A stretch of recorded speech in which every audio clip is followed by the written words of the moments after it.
Eritrea, perched on the edge of the Red Sea, is a land of striking natural beauty, where rugged mountains meet sweeping valleys and the coastline stretches endlessly into the horizon. Its landscapes are as diverse as its people, and its story is one of resilience and hope.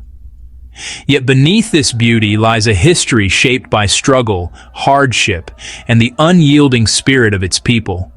For 30 long years, Eritreans fought a relentless war for independence from Ethiopia, united by a powerful vision of freedom, dignity, and self-determination.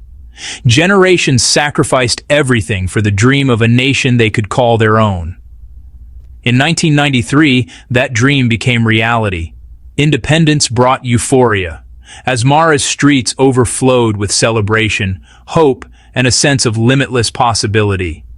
The air was electric with optimism. The new government, led by Isaias Afwerki and the People's Front for Democracy and Justice, promised democracy, human rights, and a new constitution that would guarantee freedom for all.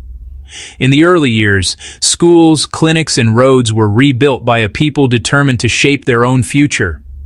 Communities came together, driven by a shared sense of purpose and pride. Families reunited after years of separation, and optimism filled the air. Eritreans believed their sacrifices would finally yield a just, prosperous society for generations to come. The world watched as Eritrea emerged, full of potential, a beacon of hope in Africa.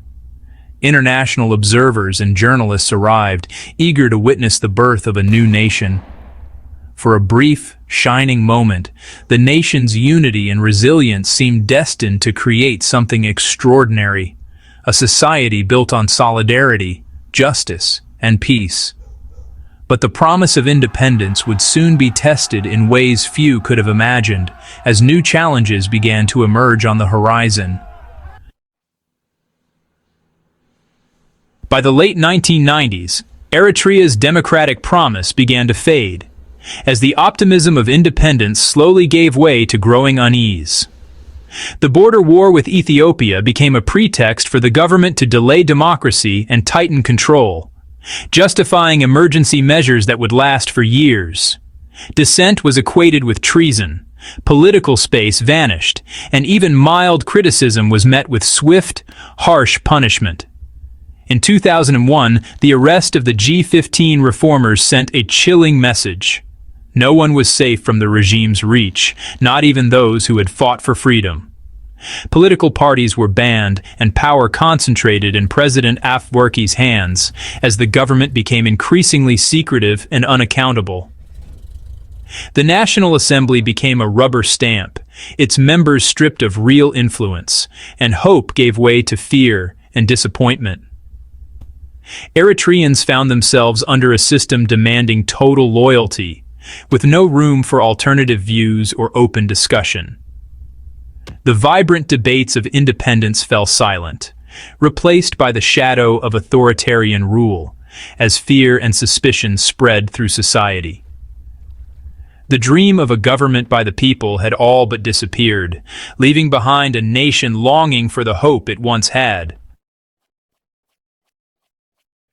The government's crackdown extended to the media. Private newspapers were shut, journalists jailed without trial. Eritrea became one of the world's most censored countries. All media is state-run, echoing only the government's voice.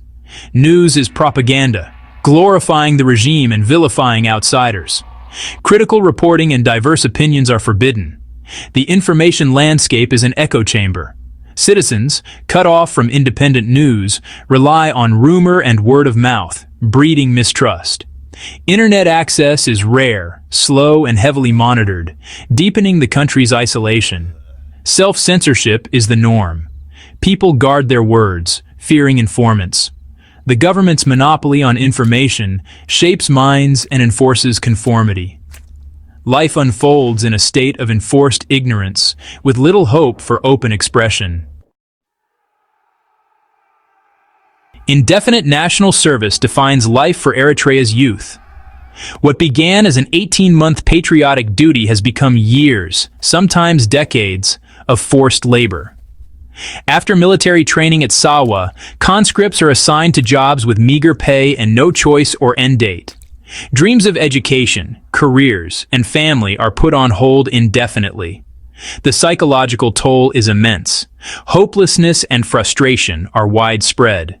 Many risk everything to escape, fueling a mass exodus of Eritrea's youth. Those who remain live under constant state control, unable to travel or plan their futures. International organizations condemn the system as modern-day slavery. National service, meant to build the nation, has instead broken spirits and driven people away. With no future at home, hundreds of thousands of Eritreans have fled, creating a major refugee crisis that stretches across continents.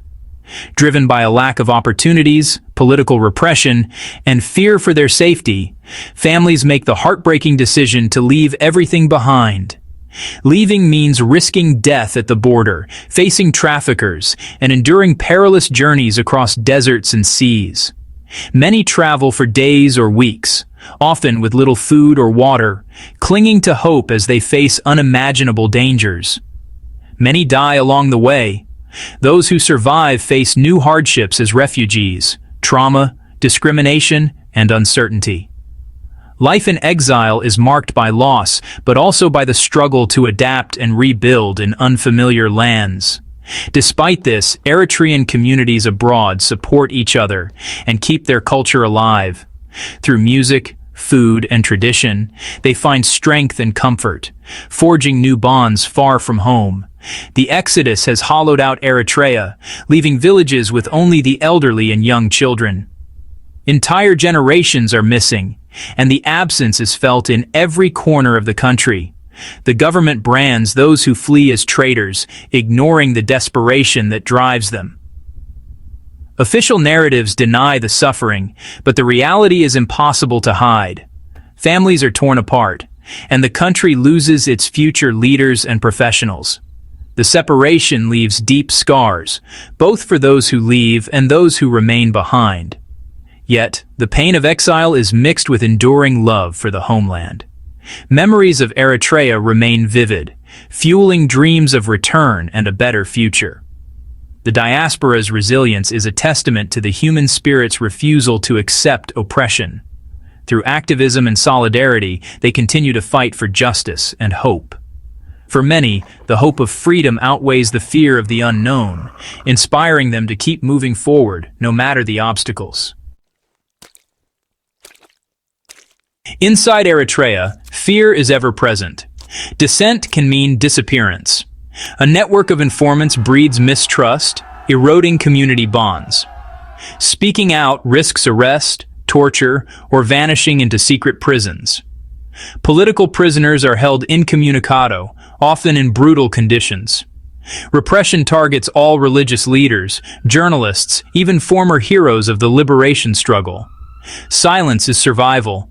People speak in code and avoid sensitive topics.